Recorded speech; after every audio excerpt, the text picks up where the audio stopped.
Hi friends, ಇವತ್ತು ಇನ್ನೊಂದು ಜಾಗಕ್ಕೆ ಬಂದಿದ್ದೇನೆ. ನೇಚರು, ಪರಿಸರದ ಜೊತೆಯಲ್ಲಿ ಒಳ್ಳೆ ಬಾಳೆ ತೋಟ, ಅಡಿಕೆ ತೋಟ, ನೀರು ಹರಿತಾ ಇದೆ, ತುಂಬ ಚೆನ್ನಾಗಿದೆ. ಇಲ್ಲಿ ನಿಮಗೊಂದು ಇವತ್ತು ಒಳ್ಳೆ ಡಿಶ್ ಮಾಡಿ ತೋರಿಸ್ಬೇಕು. ಅದು ಕೆಂಬೇರಿ ಮೀನು. ಕೆಂಬೇರಿ ಅಂತೇಳಿದರೆ ಇದು ಸಮುದ್ರದ ಮೀನು, ತುಂಬ ಚೆನ್ನಾಗಿರ್ತದೆ. ಅದನ್ನು ಬೇರೆ ರೀತಿಯಲ್ಲಿ ಮಾಡಿ ತೋರಿಸ್ತೀನಿ. ಫಸ್ಟು ಮೀನು ತೋರಿಸ್ತೀನಿ, ಮೀನು ಹೆಂಗಿದೆ ಅಂತ. ಅದನ್ನು ನೋಡಿ ನೀವೇ ಕಳೆದೋಗ್ಬಿಡ್ತೀರ. ಬನ್ನಿ. ಇದು ಕೆಂಬೇರಿ ಮೀನು ಅಂತ ನೋಡಿ, ಹೇಗಿದೆ ನೋಡಲಿಕ್ಕೆ. ಇದು ಕಲ್ಲುಗಳು, ಸಮುದ್ರದ ನೀವು ಕಲ್ಲುಗಳು ಬರ್ತಾವಲ್ಲ, ಬಂಡೆ ಕಲ್ಲುಗಳು, ಅದರ ಮಧ್ಯದಲ್ಲಿ ಸಿಗುವಂಥ ಮೀನುಗಳು. ದೊಡ್ಡ ದೊಡ್ಡ ಗಾಳ ಹಾಕಿ ಕೂಡ ಹಿಡಿತಾರೆ ಇದನ್ನು. ಇದು ಬಲೆಗಳಿಗೂ ಸಿಗ್ತದೆ. ಆಮೇಲೆ ಆಳ ಸಮುದ್ರದಲ್ಲಿ ಇದು ನೋಡಿ ಹೆಂಗಿರ್ತದಂತ, ಕೆಂಬೇರಿ ಮೀನು ಅಂತ ಸಮುದ್ರದ ಮೀನಿದು. ಇವತ್ತು ಇದರಲ್ಲಿ ನಿಮಗೊಂದು ಒಳ್ಳೆ ಡಿಶ್ ಮಾಡಿ ತೋರಿಸ್ತಾ ಇದ್ದೀನಿ.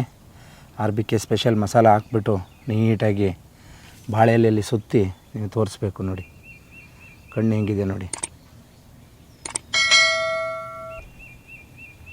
ಹಲ್ಲು ನೋಡಿ, ಗಾಳಕ್ಕೆ ಸಿಗುತ್ತೆ. ಇದು ಗಾಳದ ಮೀನಿದೆ. ಆ್ಯಕ್ಚುಲಿ ಜಾಸ್ತಿ ಗಾಳ ಹಾಕಿ ಹಿಡಿತಾರೆ ಇದನ್ನು.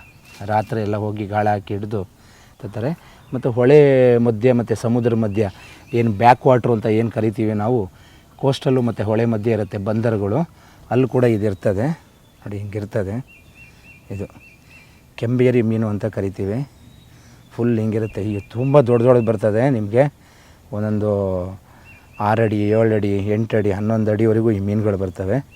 ತುಂಬ ಚೆನ್ನಾಗಿರುತ್ತೆ. ತುಂಬ ಇದರಲ್ಲಿ ಗ್ರೇವಿ ಕೂಡ ಮಾಡ್ತಾರೆ, ಫ್ರೈನೂ ಮಾಡ್ತಾರೆ. ನಾನಿವತ್ತು ಇದಕ್ಕೆ ಸೂಪರ್ ಮಸಾಲೆ ಹಾಕ್ಬಿಟ್ಟು ಇದನ್ನು ಬಾಳೆ ಎಲೆಯಲ್ಲಿ ಸುತ್ತಿ ಜಾಲರಿ ಮೇಲೆ ಬೇಯಿಸ್ತೀನಿ. ಯಾಕಂದರೆ ಈ ಜಾಗ ಅಂಥದ್ದಿದೆ, ಇಂಥ ಜಾಗದಲ್ಲಿ ಇಂಥದ್ದೇ ಮಾಡಿ ತಿಂದು ತೋರಿಸ್ಬೇಕು ನಿಮಗೆ. ನೋಡಿ ಹಿಂಗೆ ನೋಡಿ ಹಿಂಗಿದೆ.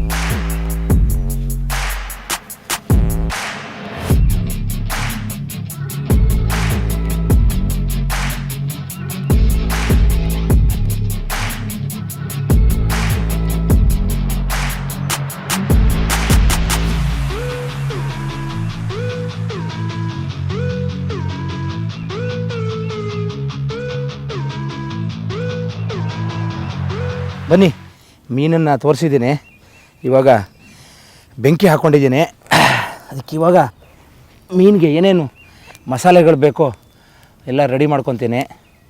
ಈ ಸರಿ ಜಾಲರಿ ಮಾಡಿಕೊಟ್ಟಿದ್ದಾರೆ ನಮ್ಮ ಕಿಚನ್ ಎಕ್ವಿಪ್ಮೆಂಟ್ಸು ಅಣ್ಣಪ್ಪ ಶೆಟ್ರವರು. ಈ ಜಾಲರಿ ಇಟ್ಕೊಂಡು ಮೀನಿಗೆಲ್ಲ ಮಸಾಲೆ ಹಾಕಿ ಬಾಳೆಲೆ ಸುತ್ತಿ ಬೇಯಿಸ್ಬಿಟ್ಟು ತೋರಿಸ್ಬೇಕು.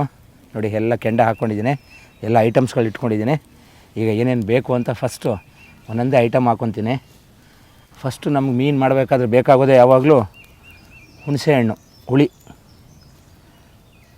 ನಾನು ತೊಗೊಂಡಿದ್ದ ಮೀನು ಒಂದು 6 kg ಮೇಲಿದೆ. ಅದಕ್ಕೆ ಎಷ್ಟು ಬೇಕು ಹಾಕ್ಕೊತಾ ಇದ್ದೀನಿ.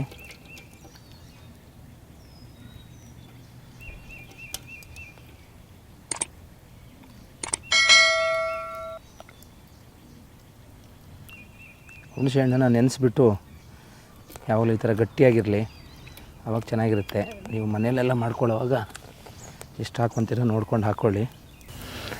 ಅರಿಶಿನ ಪುಡಿ ಸ್ವಲ್ಪ, ಆಮೇಲೆ ಮಾಮೂಲಿ ಅಚ್ಚ ಪುಡಿ, ಚೂರು ಧನಿಯಾ ಪುಡಿ ಹಾಕ್ತಾಯಿದ್ದೀನಿ ಸ್ವಲ್ಪ. ಆಮೇಲೆ RBK ಫಿಶ್ ಮಸಾಲ ಪೌಡ್ರು, ಆಮೇಲೆ ಉಪ್ಪು ಒಂದು ಅಂಜಾದ ಮೇಲೆ ರುಚಿಗೆ ಎಷ್ಟು ಬೇಕು ಅಷ್ಟು ಉಪ್ಪು. ಶುಂಠಿ ಬೆಳ್ಳುಳ್ಳಿ ಪೇಸ್ಟು ನೋಡಿ, ಶುಂಠಿ ಬೆಳ್ಳುಳ್ಳಿ ಪೇಸ್ಟು. ಈಗ ಸಾಮಾನ್ಯವಾಗಿ ಏನು ಮಾಡ್ತೀವಿ ಅಂತ ಹೇಳಿದರೆ, ನೆಕ್ಸ್ಟ್ ಇದಕ್ಕೆ ಮೊಟ್ಟೆ, ಸ್ವಲ್ಪ ಆಯಿಲ್ ಹಾಕೋಬೇಕು. ಎಣ್ಣೆ ಕೊಟ್ಟಿದ್ದಾರೆ SAGAದಿಂದ, ಗಾಣದ ಎಣ್ಣೆ. ಅಮ್ಮ ಆಶ್ರಮ ಹತ್ರ ಅದೊಂದು ದೊಡ್ಡದು ಸ್ಟೋರ್ ಮಾಡ್ಕೊಂಡಿದ್ದಾರೆ. ಒಳ್ಳೆ ಗಾಣದ ಎಣ್ಣೆ, ಕಡಲೆಕಾಯಿ ಎಣ್ಣೆ, ಕುಸ್ಲೆ ಎಣ್ಣೆ, ಆಮೇಲೆ ಬಾದಾಮಿ ಎಣ್ಣೆ, ಎಲ್ಲ ಎಣ್ಣೆ ಕೊಡ್ತಾರೆ. ನಾವು ಹೋಗಿ ಕೇಳಿದ ತಕ್ಷಣ RBKಗೆ ಅಂದ ತಕ್ಷಣ ತೊಗೊಳ್ಳಿ ಸರ್ ಮಾಡಿ, ನೀವು ನೇಚರಲ್ಲಿ ಅಡುಗೆ ಮಾಡ್ತೀರಾ ಅಂತ ಕೊಟ್ಟಿದ್ದಾರೆ. ಆ ಎಣ್ಣೆ ನಾನು ಇವತ್ತು ಫಸ್ಟು ಮೀನಿಗೆ ಹಾಕ್ಕೊತಾ ಇದ್ದೀನಿ ಕಲಿಸ್ಕೊಳ್ಳೋಕ್ಕೆ. ತುಂಬ ಚೆನ್ನಾಗಿರುತ್ತೆ ಕಡಲೆಕಾಯಿ ಎಣ್ಣೆ. ಈ ಎಣ್ಣೆ ಅಂತೂ ಸೂಪರ್ ಅಂದರೆ ಸೂಪರ್, ಅದ್ಭುತ. ಎಲ್ಲರೂ ಒಂದು ಸರಿ ತೊಗೊಂಡು ಮನೇಲಿ ಟ್ರೈ ಮಾಡಿ ನೋಡಿ. ಸತ್ಯವಾಗ್ಲೂ ನಿಮ್ಮ ಅಡುಗೆ ಅದ್ಭುತವಾಗಿರ್ತದೆ. ಇದು ನೋಡಿ ಮೊಟ್ಟೆ ಒಂದು 3 ಮೊಟ್ಟೆ ಹಾಕ್ಕೊತಾ ಇದ್ದೀನಿ.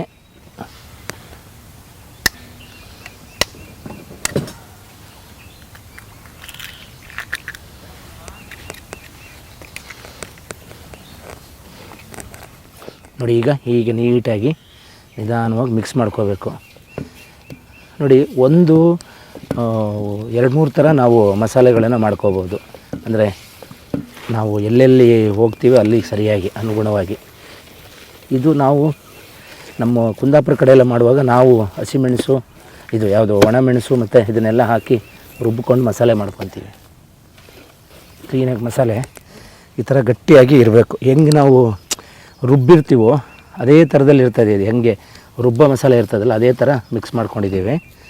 ಒಂದು ಸ್ವಲ್ಪ ಅಂದರೆ ಈ ತೋಟ ಇಂಥ ಕಡೆ ಹೋದಾಗ, ಹೊರಗಡೆ ಹೋದಾಗ ಅಲ್ಲಿ ರುಬ್ಬೋದು ಗಿಬ್ಬೋದು ಎಲ್ಲ ಕಷ್ಟ ಆಗುತ್ತೆ. ಆವಾಗ ಈ ಥರ ಮಸಾಲೆ ಮಾಡ್ಕೋಬೇಕು. ಇದು ಟೇಸ್ಟು ಕೂಡ ಅಷ್ಟೇ ತುಂಬ ಚೆನ್ನಾಗಿರುತ್ತೆ. ಒಂದು ಸರಿ ನಾನು ನಿಮಗೆ ಟೇಸ್ಟ್ ನೋಡಿ ಹೇಳ್ತೀನಿ ಹೆಂಗಿದೆ ಮಸಾಲೆ.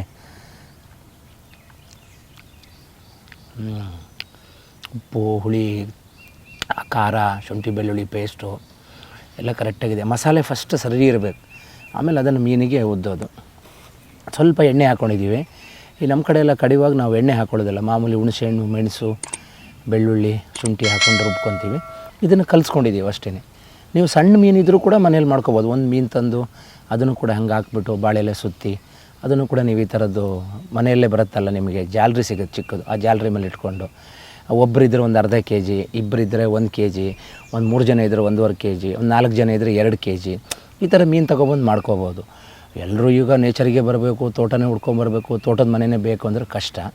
ಅದರಿಂದ ಮನೆಯಲ್ಲಿ ನೀವಿರೋ ಮನೆಯಲ್ಲಿ ಬೆಂಗಳೂರಲ್ಲಿ ಇದ್ದೀರಾ, ಯಾವ ಊರಲ್ಲಿ ಇದ್ದೀರಾ ಅಲ್ಲೇ ಮಾಡ್ಕೋಬೋದು. ಆ ಥರದ್ದು ಸಮುದ್ರ ಮೀನುಗಳು ಮೀನು ಅಂಗಡಿಯಲ್ಲಿ ಸಿಗ್ತವೆ. ಈ ಮಂಗಳೂರಿಂದ ಮೀನುಗಳು ಬರ್ತವೆ, ಕುಂದಾಪುರದಿಂದ ಅಂತ ಮೀನು ಅಂಗಡಿಯಲ್ಲಿ ಸಿಗುತ್ತೆ, ತುಂಬ ಚೆನ್ನಾಗಿರುತ್ತೆ. ಮಸಾಲೆ ಕೂಡ ಆ ನೆಕ್ ನೋಡಬೇಕು, ಆವಾಗ ಆ ರುಚಿ, ಉಪ್ಪು, ಹುಳಿ, ಖಾರ ಇದೆಯಲ್ಲ ಅದು ಕರೆಕ್ಟಾಗಿದೆ. ಇವಾಗ ನೆಕ್ಸ್ಟ್ ಮೀನಿಗೆಲ್ಲ ಹಚ್ಕೊತೀನಿ ನಾನು. ಕೆಂಬೇರಿ ಮೀನು ಎಲ್ಲ ಕ್ಲೀನ್ ಮಾಡ್ಕೊಂಡಿದ್ದೀನಿ, ಮಸಾಲೆನೂ ರೆಡಿ ಮಾಡ್ಕೊಂಡಿದ್ದೀನಿ. ಇದಕ್ಕೆ ನೀಟಾಗಿ ಹಚ್ಚಿ ಬಾಳೆ ಎಲೆಯಲ್ಲಿ ಸುತ್ತಿ ಜರಡಿ ಮೇಲೆ ಇಟ್ಟು ಆಮೇಲೆ ತಿಂದು ರುಚಿನೂ ಹೇಳಿ ಎಲ್ಲ ಮಾಡಬೇಕು. ಇಷ್ಟು ಕೆಲಸ ಇದೆ. ಫಸ್ಟು ಮಸಾಲೆ ಹಚ್ಕೊತೀನಿ. ನೋಡಿ ಫುಲ್ ಕ್ಲೀನಾಗಿ ಎಲ್ಲ ಕ್ಲೀನ್ ಮಾಡಿದ್ದೀನಿ. ತಲೆಯೆಲ್ಲ ಈ ಒಳಗಡೆಯಿಂದೆಲ್ಲ ತೆಗೆದು ಹಾಗೆ ಇಟ್ಕೊಂಡಿದ್ದೀನಿ ನೀಟಾಗಿ, ತುಂಬ ಚೆನ್ನಾಗಿದೆ. ನೋಡಿ ಹಾಕ್ಕೊತೀನಿ ಇದಕ್ಕೆ. ಇದು ಸ್ವಲ್ಪ ಸಣ್ಣಕ್ಕೆ ಒಂದೊಂದು ಗೆರೆ ಹಾಕ್ಕೊಳ್ಳಿ ಈ ಥರದ್ದು. ಇದರಲ್ಲಿ ಸಣ್ಣ ಸೈಜು ಸಿಗುತ್ತೆ ಮೀನು, ಕೆಂಬೇರಿಯಲ್ಲಿ ಸಣ್ಣ ಸೈಜು ಬರ್ತದೆ.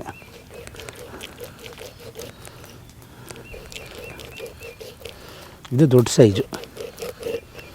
ಈ ಥರದ್ದು ಫುಲ್ಲು ಮಸಾಲೆ ಎಲ್ಲ ಕಟ್ ಮಾಡಿಕೊಂಡು ಆಮೇಲೆ ಎಲ್ಲ ಮಸಾಲೆ ಹಚ್ಕೋಬೇಕು. ಒಳಗಡೆ ಕಣ್ಣಿಗೆ, ಬಾಯಿಗೆ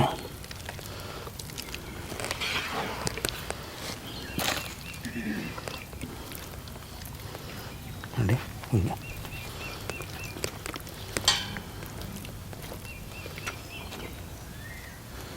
ಒಳಗಡೆ ಎಲ್ಲ ಹಿಂಗೆ ಮಸಾಲೆ ಕ್ಲೀನಾಗಿ ತುಂಬ್ಕೋಬೇಕು.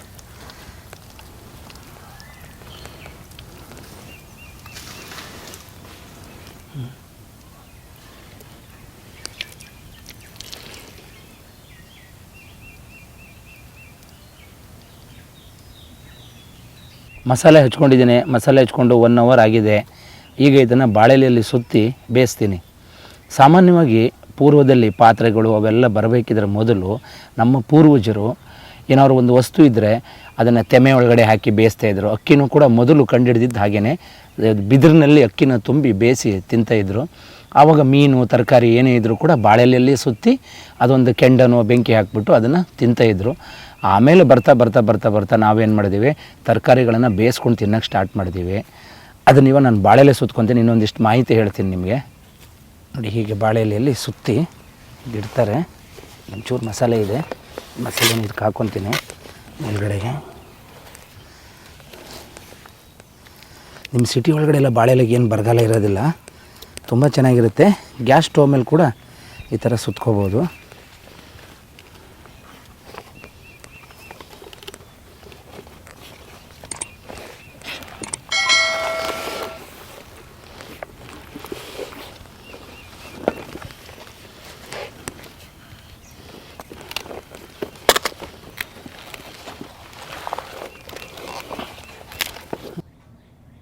ಬಾಳೆಲೆ ಎಲ್ಲ ಸುತ್ಕೊಂಡಿದ್ದೀನಿ. ಬಾಳೆಲೆ ಸುತ್ತಿ ಕೂಡ ನೀವೊಂದು ಅರ್ಧ ಗಂಟೆ ಬೇಕಾದ್ರೆ ಇಡ್ಬೋದು, ಏನು ತೊಂದರೆ ಇಲ್ಲ. ಇದನ್ನು ಕೆಲವರು ಸ್ಟೀಮಲ್ಲಿ ಬೇಯಿಸ್ತಾರೆ, ಕೆಲವರು ಬೆಂಕಿಯಲ್ಲಿ ಬೇಯಿಸ್ತಾರೆ. ನಾನಿವತ್ತು ಇದನ್ನು ಬೆಂಕಿಯಲ್ಲಿ ಬೇಯಿಸ್ತಾ ಇದ್ದೀನಿ. ತುಂಬ ಚೆನ್ನಾಗಿರ್ತದೆ. ಕ್ಲೀನಾಗಿ ಜರಡಿ ಹಾಕ್ಕೊಂಡು ಹೇಳಿದ್ನಲ್ಲ, ಮನೆಯಲ್ಲೂ ಅಷ್ಟೇ ಚಿಕ್ಕ ಮೀನು ತಂದ್ರೆ ನೀವು ಮಾಡ್ಕೋಬೋದು. ಅರ್ಧ K G, 1 K G, 2 K G ಎಲ್ಲ ಥರದ ಮೀನಲ್ಲೂ ಮಾಡ್ಕೋಬೋದು. ಮಸಾಲೆ ಪೌಡ್ರ್ ಹಾಕಿ ಮಸಾಲೆ ಮಾಡುವಾಗ ನೀವು ಆಯಿಲ್ ಬಳಸಬೇಕು. ಆಯಿಲ್ ಬಳಸಿದಾಗ ಏನಾಗುತ್ತೆ, ಮಸಾಲೆ ಅಂಟಾಗುತ್ತೆ, ಅವ ಮೀನಿಗೆ ಚೆನ್ನಾಗಿ ಹಿಡಿತದೆ. ಮೊಟ್ಟೆನೂ ಹಾಕಿದ್ದೀನಿ ಅದರಿಂದ. RBK ಫುಡ್ ಮಾಸ್ಟರ್ ವೀಕ್ಷಕರೇ ನೋಡಿ, ಇದನ್ನು ನೆನೆಸಿಟ್ಟಿದ್ದೀನಿ. ಚೆನ್ನಾಗಿ ನೆನೆದಿತ್ತು, ಮತ್ತು ಬಾಳೆಲೆ ಸುತ್ತಿ ಅದರಲ್ಲೂ ನೆನೆಸಿದ್ದೀನಿ. ನೆನೆಸಿ ಆಗಿದೆ, ಇವಾಗ ಚೆನ್ನಾಗಿದೆ ನೋಡಿ. ಹಿಂಗಿರ್ತದೆ. ಮೊದಲು ಪೂರ್ವಜರೆಲ್ಲ ಹೀಗೆ ಮಾಡಿಕೊಂಡು ಕೆಂಡ ಹಾಕಿಬಿಟ್ಟು ಮಣ್ಣಲ್ಲಿ ಎಲ್ಲ ಮಾಡ್ಕೊಂಡು ತಿಂತಿದ್ರು. ಅದು ಒಂದು ಡಿಶ್ ನಿಮ್ಗೆ ತೋರಿಸ್ಬೇಕಂತ ಇವಾಗ ನೋಡಿ ಇದನ್ನು ಇದ್ರ ಮೇಲೆ ಹಾಕ್ತಾಯಿದ್ದೀನಿ ನೋಡಿ. ನಿಧಾನವಾಗಿ ಬೆಂಕಿ ಮಾಡ್ಕೋಬೇಕು, ಆರಾಮಾಗಿ ಬೇಯ್ತದೆ.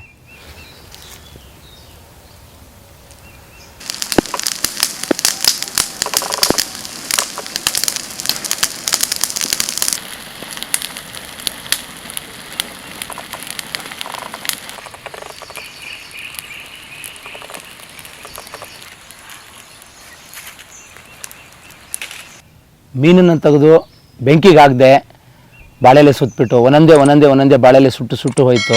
ಬಾಳೆಲೆ ಎಲ್ಲ ತೆಗಿತಾ ಬಂದೆ, ಮೀನೆಲ್ಲ ಬೆಂದಿದೆ ನೋಡಿ. ನಿಮ್ಗೆ ತೋರಿಸ್ತಾ ಇದ್ದೀನಿ ನೋಡಿ, ಎಲ್ಲ ಮೀನು ನೋಡಿ ಈ ಥರ ಫುಲ್ ನೋಡಿ. ಮಸಾಲೆ ಎಲ್ಲ ಹೀಗೆ ಆಗ್ತದೆ. ಇದು ದೊಡ್ಡ ಮೀನಾದ್ದರಿಂದ. ಸಣ್ಣ ಮೀನಾದರೆ ನೀವು ಇದಕ್ಕೆ ಬೇಕಾದ್ರೆ ಸಿಲ್ವರ್ ಪೇಪರ್ ಹಾಕೋಬೋದು, ಬಟ್ ನಾನು ಸಿಲ್ವರ್ ಪೇಪರ್ ಹಾಕ್ಕೊಂಡಿಲ್ಲ. ಸಿಲ್ವರ್ ಪೇಪರ್ ಹಾಕ್ಕೊಂಡು ಇನ್ನೂ ಕರೆಕ್ಟ್ ಇರ್ತದೆ ನಿಮಗೆ ನೋಡಿ. ಮಸಾಲೆ ಎಲ್ಲ ಈ ಥರ ಬಾಯ್ಲ್ ಆಗಿರುತ್ತೆ ನೋಡಿ. ಹೀಗೆ ಈ ಥರದ್ದು ಏನು ಮಸಾಲೆ ಹಾಕಿರ್ತೀವಿ ಎಲ್ಲ ಮಸಾಲೆ ಬಾಯ್ಲ್ ಆಗಿರುತ್ತೆ ನೋಡಿ ಪ್ರತಿಯೊಂದು ಇಲ್ಲೆಲ್ಲ.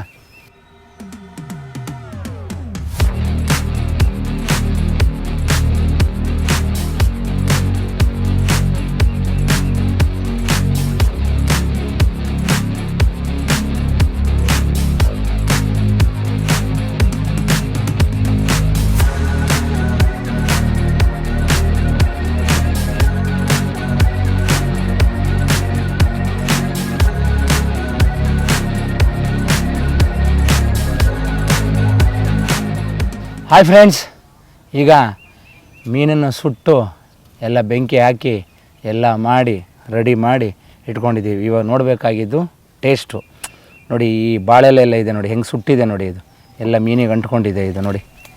ನೋಡಿ ಇದೆಲ್ಲ ಕಾಣಿಸ್ತಾ ಇದೆ ನೋಡಿ, ಚಪ್ಪ ಹತ್ರ ಎಲ್ಲ ನೋಡಿ ಹೆಂಗೆ ಈ ಥರದ್ದೆಲ್ಲ ಕಡೆ ನೋಡಿ. ಇಲ್ಲೂ ಅಷ್ಟೇ ನೋಡಿ, ಮೀನು ಕಾಣಿಸ್ತಾ ಇದೆ ಲೇಯರು ಹಿಂಗೆ ತೆಗೆದ್ರೆ ನೋಡಿ. ಫಿಶ್ ನೋಡಿ, ಕೌಳು ಗೀಳು ಎಲ್ಲ ಹೆಂಗೆ ಬೆಂದಿದೆ ನೋಡಿ. ಪ್ರತಿಯೊಂದು ನೀಟಾಗಿ ಬೆಂದಿದೆ. ಇಲ್ಲಿ ನೋಡಿ ಲೇಯರ್ ನೋಡಿ, ಹಿಂಗೆ ಬೆಂದಾಗ ಹೀಗೆ ಕಾಣಿಸುತ್ತೆ ಲೇಯರ್ ನೋಡಿ, ಹಿಂಗಿರ್ತದೆ.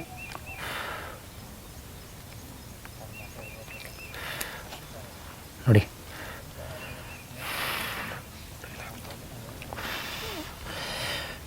ಫುಲ್ ಬಿಸಿ ಬಿಸಿ ಬಿಸಿ ಇದೆ.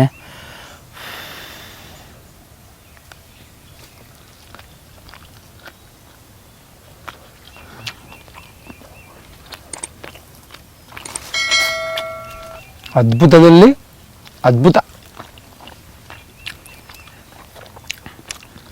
ತೋಟದ ಮನೆ, ಒಳ್ಳೆ ಜಾಗ, ಒಂಥರ ಅಡಿಕೆ ಮರ, ತೆಂಗಿನ ಮರ, ಅದು ಇದು ನೇಚರು. ಏನು ನಾವು ಸಿಟಿಯಲ್ಲಿ ಏನು ನೋಡ್ತೀವೋ ಆ ಸೌಂಡ್ ಇಲ್ಲ, ಏನಿಲ್ಲ.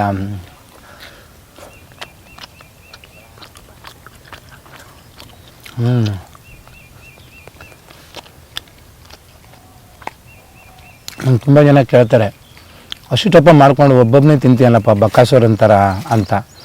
ಒಬ್ಬನೇ ತಿನ್ನಬೇಕು, ಇಷ್ಟನ್ನೆಲ್ಲ ತಿನ್ನಬೇಕು. ಯಾಕಂದ್ರೆ ನಮ್ಮ ಬಾಡಿ ಪರ್ಸ್ನಾಲಿಟಿ ಹಂಗಿದೆ, ಮೀನು ಹಂಗಿದೆ, ರುಚಿ ಹಂಗಿದ್ದಾಗಲೇ ತಿನ್ನೋಕ್ಕಾಗೋದಲ್ವ. ತುಂಬ ಚೆನ್ನಾಗಿದೆ. ಕೆಂಬೇರಿ ಮೀನು ಸಿಗುತ್ತೆ ನಿಮಗೆ, ಎಲ್ಲ ಕಡೆ ಸಿಗ್ತದೆ. ಅದ್ಭುತ. ಆ ಮಸಾಲೆ, ಆ ಉಪ್ಪು, ಹುಳಿ ಎಲ್ಲ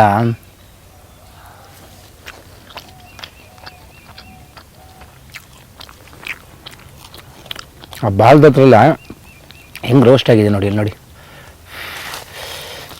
ನೋಡಿ ಹೆಂಗಿದೆ ನೋಡಿ ರೋಸ್ಟ್.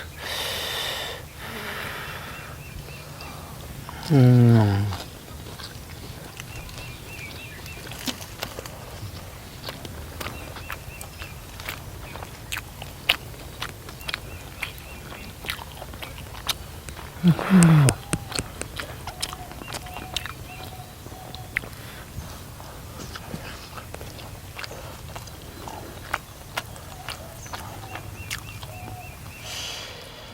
ಟೀಮೆಲ್ಲ ಕಾಯ್ತಾ ಇದ್ದಾರೆ. ತುಂಬ ಅದ್ಭುತವಾಗಿದೆ. ನೀವು ಮನೇಲಿ ಮಾಡ್ಕೊಳ್ಳಿ. ಚಿಕ್ಕ ಮೀನು ಸಿಗುತ್ತೆ. ನೀವು ಗ್ಯಾಸ್ ಮೇಲೆ ಇಡುವಾಗ ಅದಕ್ಕೊಂದು ಸಣ್ಣ ಸಿಲ್ವರ್ ಪೇಪರ್ ಸುತ್ತಿ ಅರ್ಧ ಕೆಜಿ 1 ಕೆಜಿ ಎಲ್ಲ ಸಿಗುತ್ತೆ. ಮಸಾಲೆ ತೋರಿಸಿದ್ದೀನಿ. ಇದು ಏನು ಅಚ್ಚು ಖಾರದ ಪುಡಿ, ಆಮೇಲೆ ಶುಂಠಿ ಬೆಳ್ಳುಳ್ಳಿ ಪೇಸ್ಟು, ಸ್ವಲ್ಪ RBK ಪೌಡ್ರು, ಆಮೇಲೆ ಆಯಿಲು, ಕ್ಲೀನಾಗಿ ಸಾಲ್ಟು, ಹುಣಸೆಹಣ್ಣು ಎಲ್ಲ ಹಾಕ್ಕೊಂಡು ಮಿಕ್ಸ್ ಮಾಡ್ಕೊಂಡು ಕ್ಲೀನಾಗಿ ಹಚ್ಕೊಂಡು ಬಾಳೆಲೆ ಸುತ್ತಿ ಗ್ಯಾಸ್ ಮೇಲೆ ಕುಡ್ಕೊಂಡು ಸುಟ್ಕೊಂಡು ತಿನ್ಬೋದು. ತುಂಬ ಅದ್ಭುತವಾಗಿರುತ್ತೆ. ನನ್ನ ಟೀಮು ಕಾಯ್ತಾ ಇದ್ದಾರೆ. ಆಮೇಲೆ RBK ಫುಡ್ ಮಾಸ್ಟರ್ನ ಸಬ್ಸ್ಕ್ರೈಬ್ ಮಾಡ್ಕೊಳ್ಳಿ. Bell icon ton ton ton ಅಂತ ಒತ್ತಿ. ಏನಾದರೂ ಇದ್ದರೆ ನನಗೆ ಮೆಸೇಜ್ ಹಾಕಿ. ನಾನು ಮುಂದಿನ ಸಂಚಿಕೆಯಲ್ಲಿ ಮತ್ತೊಂದು ಜಾಗದಲ್ಲಿ ಮತ್ತೊಂದು ಫುಡ್ಡನ್ನು ಮಾಡಿ ತೋರಿಸ್ತೀನಿ. ಬಾಯ್ ಫ್ರೆಂಡ್ಸ್, ಇಂತಿ ನಿಮ್ಮ RBK.